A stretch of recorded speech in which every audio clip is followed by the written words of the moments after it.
Di antaranya seperti kisahnya yang dibawakan oleh Muhammad bin Ishaq dalam sirahnya tentang masuk Islamnya Tufail bin Amr ad-Dausi radhiyallahu ta'ala anhu. Tatkala dia datang ke Mekah, ya, dia orang pembesar dari kaum Daus, dari kabilah Daus.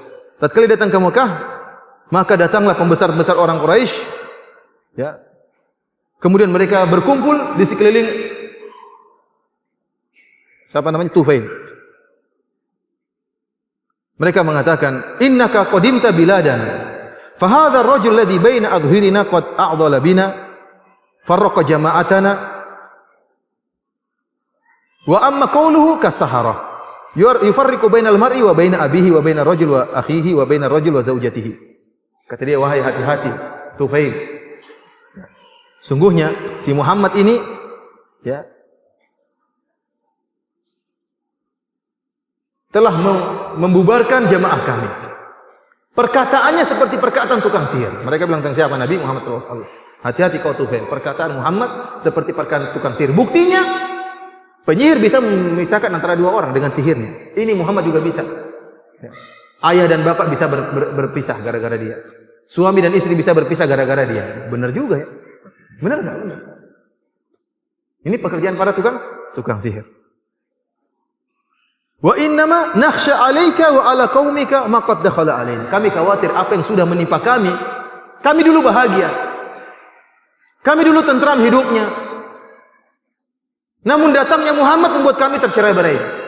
Dan kami tidak ingin apa yang menimpa kami menimpa engkau juga wahai Tufail. Subhanallah, kata-kata yang indah dari orang-orang kafir Quraisy. Fala tukallimhu wa la tasma' minhu. Jangan kau bicara dengan Muhammad, hati-hati. Dan jangan dengar sepatah kata pun dari Muhammad. Kata Tufail, "Fa wallahi ma zalu bi hatta ajma'tu ala an la asma'a minhu syai'an wa la ukallimuhu hatta hashawtu udhuni hina ghadawtu ila al-masjid kursufan." Tatkala mereka terus ngomongin aku sehingga saya bertekad tidak akan ngomong sama si Muhammad. Bahkan saya mengambil kain dan saya masukkan ke kedua telingaku supaya saya tidak dengar perkataan Muhammad. Bayangkan perkataan penyihir bahaya. Bisa memporak-porandakan suatu kaum, bisa bercerai-berai suatu kaum. Akhirnya dia pun pergi ke Masjidil Haram. Tiba-tiba Rasulullah SAW sedang sholat tatkala itu di sisi Ka'bah. Kemudian aku pun berdiri di dekat Rasulullah SAW. Fa aballahu illa ayusmi'ani ba'dha qawlihi. Tiba-tiba Allah menghendaki saya mendengar sebagian perkataan Muhammad. Rasulullah baca dengan bacaan yang apa? Lantang. Akhirnya dia dengar juga. Sudah pasang apa? Kain, sudah aja kedengaran. Siapa suruh dekat-dekat ya? Akhirnya dia mendengar perkataan-perkataan yang indah, kalaman hasanan. Maka aku pun berkata dalam diriku, inilah rajulun labib. Saya ini seorang yang pintar, cerdas, syair, saya seorang penyair. Ma yakhfa alayya al-husnu min al-qabih. Saya bisa membedakan mana perkataan yang baik dan mana perkataan yang buruk. Wa in kana qabihan taraktu. Kalau dia ngomong buruk saya tinggalkan. Akhirnya dia pun diam sampai akhirnya Rasulullah SAW pergi dari Masjidil Haram, pergi ke rumahnya, maka dia pun mengikuti Nabi sallallahu alaihi wasallam. Kemudian dia bercerita kepada Nabi sallallahu alaihi wasallam, bertemu dengan Nabi, dia mengatakan, mereka telah mengatakan kau gini. Ya. Sampai akhirnya aku pun menutup kedua telingaku dengan kain untuk tidak mendengar perkataanmu.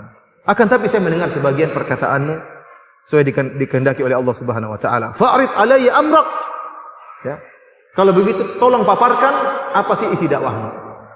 Akhirnya Nabi sallallahu alaihi wasallam pun menjelaskan tentang Islam dan Rasulullah SAW baca Al-Qur'an, maka masuklah Islam. Subhanallah. Orang ini masuk Islam gara-gara penasaran. Gara-gara apa? Penasaran. Oleh karenanya tatkala mungkin antum dihina, antum dituduh dengan tuduhan-tuduhan tidak benar, terkadang ada orang dapat hidayah gara-gara demikian. Saya masih ingat ada seorang preman. Seorang sahabat kita, seorang preman kelas kakap yang dia sempat mengumpulkan tanda tangan di suatu kota agar dakwah salafiyah dihentikan. Dia dapat hidayah kenapa? Dia sudah robek-robek seluruh pamflet-pamflet itu dirobek-robek sama dia. Tapi ternyata ada pamflet yang belum terobek seluruhnya, masih tulisan Roja 756. Maka dia penasaran apa sih? Putar dapat hidayah. Sekarang dia mempremani, tidak ada preman yang berani ganggu. Bahkan dia mengundang orang seluruh ngaji dan dia berikan buka puasa. Saya beberapa kali ngisi tempat tersebut. 1.500 orang waktu itu dia tidak diumumkan di Rojak. 1.500 orang itu datang kemudian dia bagikan buka puasa dengan makan mewah. Subhanallah. Orang dapat hidayah gara-gara penasaran, ingin tahu.